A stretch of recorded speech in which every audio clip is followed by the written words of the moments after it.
அறிவிலே, ஆற்றலிலே, வீரத்திலே, கொடையிலே, எல்லாவற்றிலும் சிறந்து விளங்குகிற எனது இனம் இப்படி அடிமைப்பட்டு கிடக்க காரணம் என்ன? 130 நாடுகளில் பரவி வாழ்கிறானடா தமிழன். தமிழன் வாழாத நாடு இல்லை. ஆனால் அவனுக்கென்று ஒரு நாடு இல்லை. அந்த நாட்டை படைப்பதுதான் என் வாழ்வின் இறுதி இலக்கு, உறுதியான இலக்கு என்று நின்றவன் நமது உயிர் தலைவர் மேதகுவே பிரபாகரன் அவர். விலை தலையே ஆனாலும் சிக்கலில்லை என்று நின்றவன். நான் செத்தாலும் சரி என் இனம் வாழ்ந்தால் போதும், நான் வீழ்ந்தாலும் சரி என் இனம் எழுந்தால் போதும் என்று நின்றவன் நமது தலைவன் பிரபாகரன் மட்டும்தான். அவன் வழியிலே, அவன் விரல் நீட்டிய திசையிலே விடுதலை களத்தில் பாய்ந்த மறவர்கள் அந்த மா வீரர்களின் நினைவை போற்றியதாக தேமுதிக எங்கேயாவது நீ பார்த்ததுண்டா? அப்படி என்றால் இந்த கட்சி யாருக்கானதடா? தமிழன் தலைக்கணக்கை, தமிழ் மக்களின் தலைக்கணக்கை காட்டி சீட்டு பெறமும் நோட்டு பெறமும் பேசிக் கொண்டிருப்பதை பார்த்த பிறகும் நல்ல தாய் தகப்பனுக்கு பிறந்தவன் எவனாவது அந்த கூட்டத்தில் இருப்பானாடா? மான தமிழச்சி மாறல பால் குடிச்ச எவனாவது இன்னவன் பின்னாடி நிப்பானாடா? முட்டாளா எவனாவது நிப்பானா? எவன் நிப்பான் சொல்லு பாப்போம்.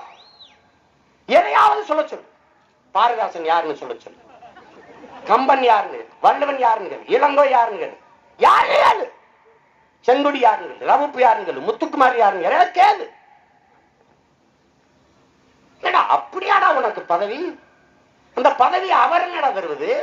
பதவியே உனக்கானதடா, உன் தேசமடா, உன் நாடடா, உன் நாடு. நாட்டை வந்தவன் போன விட்டு ஆளை கொடுத்துட்டு 4-3 சீட்டை கேட்டு முட்டிக்காந்தைய நிக்கிறது கேவலம் இல்லையா? கோட்டை எவனத்துல கொடுத்துட்டு கோட்டா கேட்டு பேரணி நடத்துவது அவமானம் இல்லையா?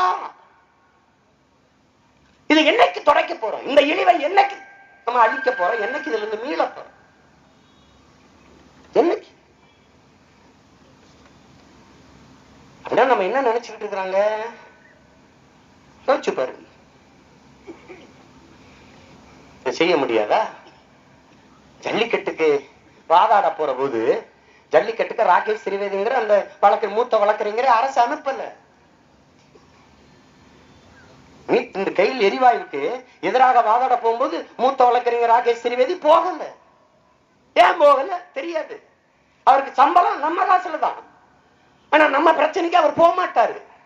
அவர் எதுக்கு போவாரு? ஜெயலலிதா வழக்குக்கு போவாரு வேகமா. பெங்களூர்ல நடந்த வழக்குக்கு அம்மையார் ஜெயலலிதாவுக்கு உயர்நீதிமன்றத்துல வச்ச அந்த முறையீட்டு, அந்த மேல்முறையீட்டு வழக்குல என்ன பண்றாங்க? இந்த வழக்கறிஞர்கள் 20 பேர் முத நாளே போய் தங்கி இருந்து, அறை போட்டு தங்கி இருந்து, நீதிமன்றம் திறக்கிறதுக்கு முன்னாடியே அங்க போய் நின்று வழக்காடி அவர்களுக்கு பிணை வாங்கி வர்றாங்க. கவனிச்சுக்கணும், அதுல விடுதலை வாங்கி வர்றாங்க. ஆனா மக்களின் பிரச்சனை கையில் எரிவாயு, மக்களின் உணர்வு ஜல்லிக்கட்டு, ஒரு தேசிய இனத்தின் பாரம்பரிய விளையாட்டு, தமிழர் தேசியத்தின் தொன்ம அடையாளம், அந்த ஏறு தழுவுதல் அதற்கு நிக்கிறது. இத மாறி மாறி 2 பேரும் நம்மளை எப்படி ஏமாத்தி மஞ்சள் குளிக்கிறாங்கிறத நீ பாத்துக்கணும். நீ கேளு, ஏன் மின்சாரம் இல்ல?